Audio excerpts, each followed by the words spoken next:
ভিডিওৰ মজত মই মিনাছ এই মুহূৰ্ত আটাইতকৈ গুৰুত্বপূৰ্ণ খবৰ লৈবৰ কাৰণে চেষ্টা কৰিছো যিকোনো মুহূৰ্তত প্ৰদেশ কংগ্ৰেছৰ সভাপতি হিচাপে নাম ঘোষণা হ'ব পাৰে সাংসদ গৌৰৱ গগৈ প্ৰদেশ কংগ্ৰেছৰ সভাপতি হিচাপে নাম ঘোষণা হ'ব পাৰে গৌৰৱ গগৈ ইতিমধ্যে কালিৰ দিনটোত দিল্লীলৈ তলব কৰা হৈছে কেইবাগৰাকীও কংগ্ৰেছৰ নেতা প্ৰাক্তন সভাপতি ৰিপুন বৰা মহিলা কংগ্ৰেছৰ সভানেত্ৰী মীৰা বৰঠাকুৰকে ভিতৰ কৰি কেইবাগৰাকীও নেতাক ইতিমধ্যে তলব কৰা হৈছে কংগ্ৰেছৰ হাই কমাণ্ডৰ ফালৰ পৰা দিল্লীলৈ তলব কৰা হৈছে এই নেতা কেইগৰাকীক আৰু ইতিমধ্যে অহাকালি 27 তাৰিখ যেতুকে 27 তাৰিখে আবেলিৰ ভাগত ৰাহুল গান্ধীৰ উপস্থিতিত এখন বৈঠক অনুষ্ঠিত কৰা হ'ব আৰু এই বৈঠকতেই নাম ঘোষণা হ'ব পাৰে আৰু বিশেষকৈ গৌৰৱ গগৈ নাম চৰ্চাত আছে গৌৰৱ গগৈক লৈ সভাপতি হিচাপে বিচাৰি কেইবাগৰাকী অসমৰ পৰা কংগ্ৰেছৰ নেতাই দাখিল কৰিছিল পত্ৰ আৰু তাৰ পিছতে ইতিমধ্যে জুবেৰ আনমকে ভিতৰ কৰি মীৰা বৰঠাকুৰকে ভিতৰ কৰি প্ৰাক্তন সভাপতি ৰিপুন বৰাকে ভিতৰ কৰি কেইবাগৰাকীও নেতাক ইতিমধ্যে দিল্লীৰ হাই কমাণ্ডে তলব কৰিছে দিল্লীলৈ কালিৰ দিনটোত অনুষ্ঠিত হ'ব বৈঠক আবেলিৰ ভাগত আৰু তেতিয়াই সিদ্ধান্ত হয়তো হ'ব পাৰে সাংসদ গৌৰৱ গগৈক অসম প্ৰদেশ কংগ্ৰেছৰ সভাপতিৰ দায়িত্ব দিব পাৰে আৰু কংগ্ৰেছৰ সভাপতি হিচাপে কাৰ্যনিৰ্বাহ চলাই যাব পাৰে সাংসদ গৌৰৱ গগৈয়ে এই মুহূৰ্তত সবিশেষ লৈবৰ কাৰণে চেষ্টা কৰিছো আপোনালোকৰ বাবে এই মুহূৰ্ত আটাইতকৈ গুৰুত্বপূৰ্ণ খবৰ যিকোনো মুহূৰ্তত প্ৰদেশ কংগ্ৰেছৰ সভাপতিৰ নতুন নাম ঘোষণা হোৱাৰ সম্ভাৱনা গৌৰৱ গগৈলৈ হয়তো যাব পাৰে প্ৰদেশ কংগ্ৰেছৰ সভাপতিৰ দায়িত্ব আৰু প্ৰদেশ কংগ্ৰেছৰ কেইবাজনো নেতাক তলব দিল্লীলৈ প্ৰদেশ কংগ্ৰেছৰ কেইবাগৰাকীও নেতাক দিল্লীলৈ তলব কৰা হৈছে কংগ্ৰেছৰ হাই কমাণ্ডে জৰুৰীভাৱে তলব কৰিছে নেতা কেইগৰাকীক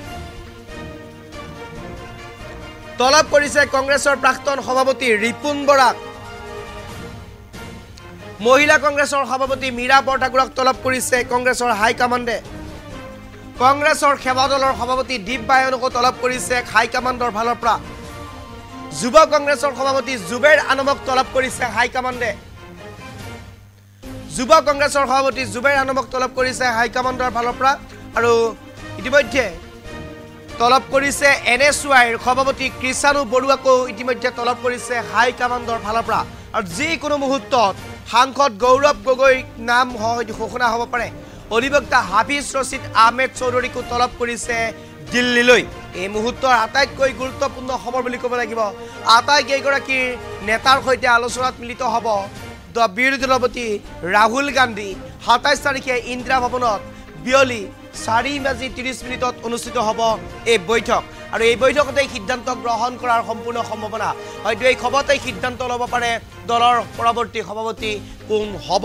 এই মুহূৰ্তৰ আটাইতকৈ গুৰুত্বপূৰ্ণ খবৰ বুলি ক'ব লাগিব যিকোনো মুহূৰ্তত প্ৰদেশ কংগ্ৰেছৰ সভাপতি সাংসদ গৌৰৱ গগৈ নাম ঘোষণা হ'ব পাৰে সম্পূৰ্ণ হোৱাৰ সম্ভাৱনা আৰু যিকোনো মুহূৰ্ততে প্ৰদেশ কংগ্ৰেছৰ সভাপতি হিচাপে নাম ঘোষণা হ'ব পাৰে গৌৰৱ গগৈ ইতিমধ্যে কংগ্ৰেছৰ কেইবাগৰাকীও নেতাক তলব কৰিছে কংগ্ৰেছ হাই কমাণ্ডে দিল্লীলৈ গৌৰৱ গগৈলৈ হয়তো যাব পাৰে প্ৰদেশ কংগ্ৰেছৰ সভাপতিৰ সম্পূৰ্ণ দায়িত্ব প্ৰদেশ কংগ্ৰেছৰ কেইবাজনো নেতাক ইতিমধ্যে দিল্লীলৈ হাই কমাণ্ডে তলব কৰিছে কালিৰ আবেলিৰ ভাগত আৰু ইতিমধ্যে উপস্থিত হৈছে গৈ হাই কমাণ্ডৰ নিৰ্দেশ অনুসৰি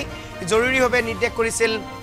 প্ৰাক্তন সভাপতি ৰিপুন বৰাক তলব কৰিছে প্ৰাক্তন সভাপতি ৰিপুন বৰা মহিলা কংগ্ৰেছৰ সভানেত্ৰী মীৰা বৰঠাকুৰক তলব কৰিছে কংগ্ৰেছৰ হাই কমাণ্ডে লগতে তলব কৰিছে